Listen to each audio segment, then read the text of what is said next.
আজকে বানাবো পাটিসাপটা পিঠে। তো পাটিসাপটা পিঠে বানানোর আগে এখানে নিয়েছি চালের গুঁড়ো, সুজি, ময়দা, চিনি, লবণ আর জল দিয়ে ভালো করে এটাকে গুলিয়ে 1 ঘন্টা মতন ভিজিয়ে রেখেছি, কারণ সুজিটাকে নরম হতে হবে, একটু ফুলে উঠতে হবে, তাহলেই ঘোলটা তৈরি হবে। ঠিক আছে, এবার গেল তোমার নারকেলের পুরটা আগে কি করলাম, নারকেলটাকে কুড়িয়ে নারকেলের মধ্যে পাটালি গুড় ভালো করে দিয়ে মাখিয়ে গ্যাস অন করে তার কড়াই বসিয়ে তার মধ্যে এগুলোকে দিয়ে দিয়েছি।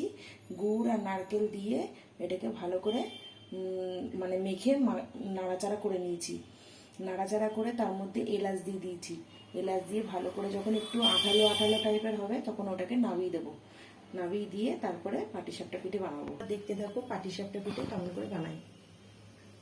প্রথমে আগে একটা বেগুনের পেছনে একটা ভেঙে নেবে, নিয়ে এটাকে দিয়ে ভালো করে তেল মাখিয়ে এরকম করে বেশি করে তেল দিয়ে তাওয়াটাকে আগে মাখিয়ে নেবে।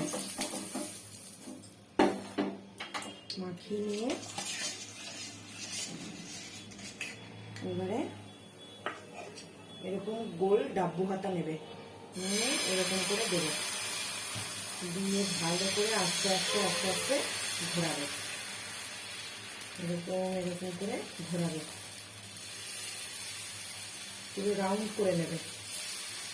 হয়ে গেল।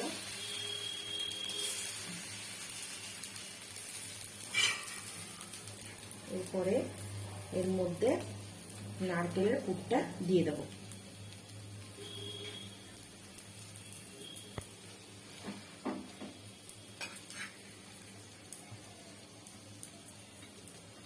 এর মধ্যে নারকেলের পুরটা দিয়ে দেবো।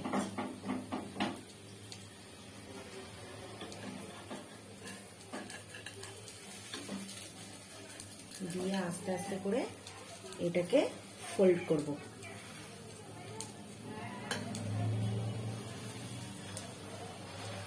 দেখো তো বন্ধুরা কেমন হচ্ছে। ভালো হলে লাইক, কমেন্ট, শেয়ার, সাবস্ক্রাইব করে দেবে।